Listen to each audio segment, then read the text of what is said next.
इंदौर के भागीरथपुरा में दूषित पानी के कारण हुई कई मौतों के मामले में कांग्रेस ने अब आर पार की लड़ाई का मन बना लिया है। 11 जनवरी को कांग्रेस द्वारा इस त्रासदी के खिलाफ एक विशाल गैर राजनीतिक न्याय यात्रा का आयोजन किया जा रहा है। इस संबंध में मध्य प्रदेश कांग्रेस अध्यक्ष जीतू पटवारी ने जानकारी दी। इस दौरान उन्होंने मुख्यमंत्री मोहन यादव पर इस गंभीर संकट को नजरअंदाज करने का आरोप लगाते हुए मांग की कि क्षेत्रीय विधायक मंत्री कैलाश विजयवर्गीय और महापौर पुष्यमित्र भार्गव को अपनी नैतिक जिम्मेदारी लेते हुए तत्काल पद से इस्तीफा दे देना चाहिए। इस दौरान जीतू पटवारी ने प्रशासन द्वारा बताया जा रहे मौतों के आंकड़ों को सिरे से खारिज कर दिया।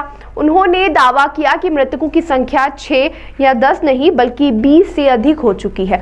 तो वहीं पटवारी ने आरोप लगाया कि पुलिस और प्रशासन बस्ती में पहरा देकर मीडिया और विपक्षी दलों को सच्चाई सामने लाने से रोक रहे हैं। उन्होंने कहा कि यह महज हादसा नहीं बल्कि सरकारी हत्या है। इंदौर जैसे सबसे स्वच्छ शहर में लोग जहरीला पानी पीने को मजबूर हैं, जो सिस्टम के भ्रष्टाचार का प्रमाण है।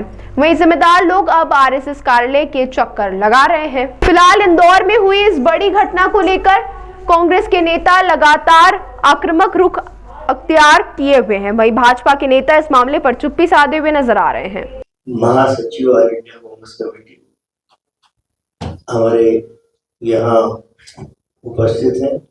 चौधरी जी, जीतू पटवारी जी प्रदेश अध्यक्ष जी हैं, उषा नायडू जी हमारी राष्ट्रीय सचिव हैं, दोनों अध्यक्ष हमारे। विषय बड़ा गंभीर है। पूरा में जो घटनाएं हुई, 23 मौतें अभी तक हो चुकी हैं। एक कलंक का टीका इस इंदौर और मध्य प्रदेश में लगा है। उसके संदर्भ में चर्चा है। 11 तारीख को एक न्याय यात्रा सारे दलों के मिलके हम इंदौर की जनता को इन्वॉल्व करके निकालेंगे। एक विषय वो है। दूसरा मनरेगा एक महत्वपूर्ण विषय इस समय है। सत्ताधारी दल का घिनौना षड्यंत्र है कि कैसे भी महात्मा गांधी जी का नाम हम जब मौका मिले जब मिटाएं। ये दो विषयों पे गंभीर चर्चा है। मुझे आशा है कि सार्थकता के साथ इस प्रेस कॉन्फ्रेंस का आगाज होगा। मैं प्रदेश अध्यक्ष जीतू पटवारी जी को आमंत्रित करता हूँ। इंदौर को क्या मिला? अद्भुत अकल्पनीय समर्थन के बाद इंदौर को मिला संगठित रूप से हत्याओं का सरोकार मिला। एक केवल 20 हत्याएं नहीं हुई है।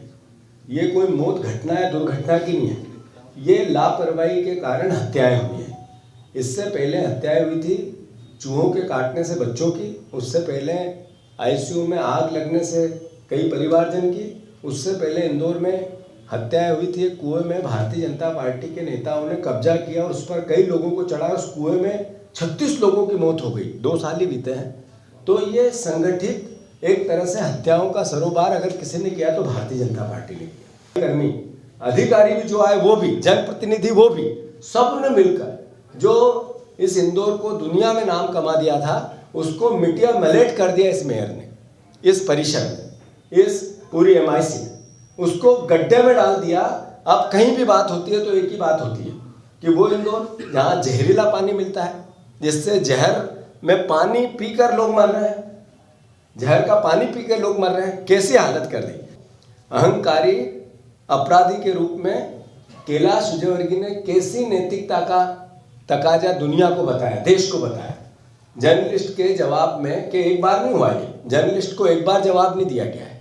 ये कितनी बार कैलाश विजयवर्गीय के बयान से इंदौर को शर्मसार होना पड़ा।